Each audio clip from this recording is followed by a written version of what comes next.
make it clear to our children that there are many kinds of drugs, and that each is unique, and that they are very complex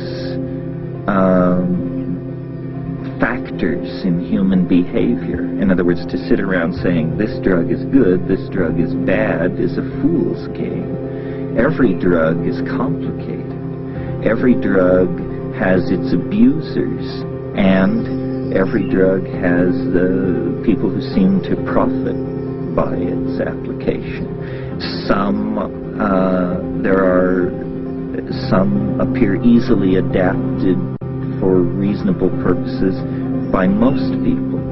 Some seem rather like wild horses, and few can ride. But we need to teach our children that this is one of the most complex issues they will meet in life.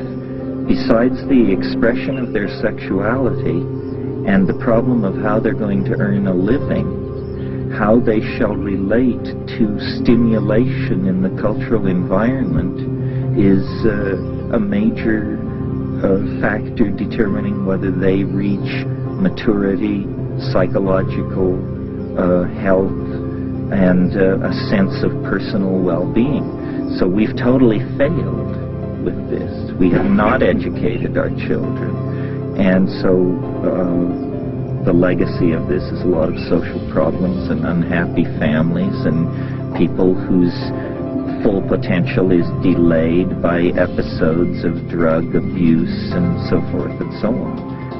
But why in the world are we so squeamish about educating our children about drugs? We just don't tell people the facts of the matter. Is it because we are so enslaved to commercial interests, or so uncaring of our children's faith? I mean, it's a curious problem. We need to just talk straight to our children.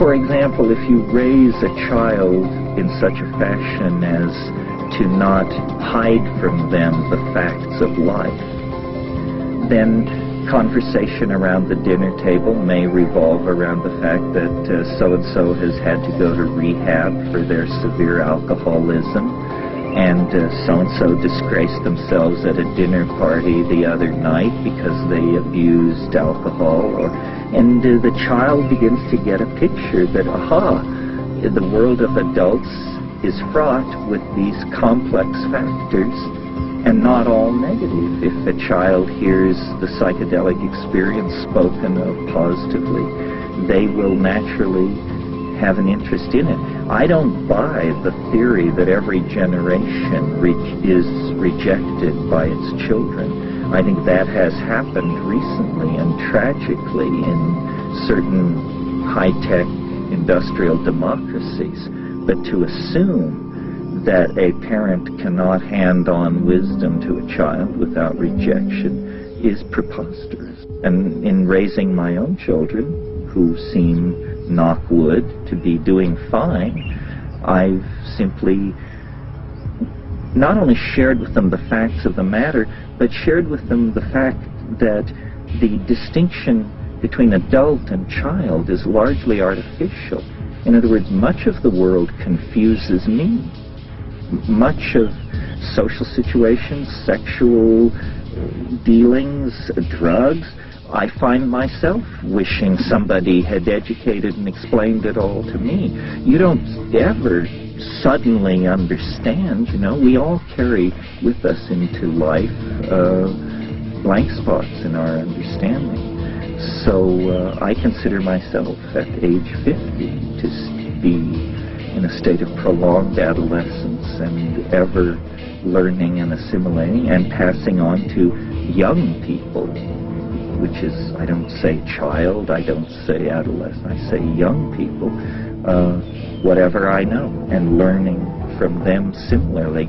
What breakthroughs have been the result of psychoactive use? In a more general sense, the whole information, internet, and personal computer world is filled with people roughly my age and younger who have extensive experience with psychoactive compounds.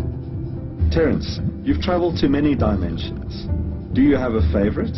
A human body incarnated in time is an extraordinary tool for understanding being and meaning. And, you know, the dimensions I reach through the psychedelic substances,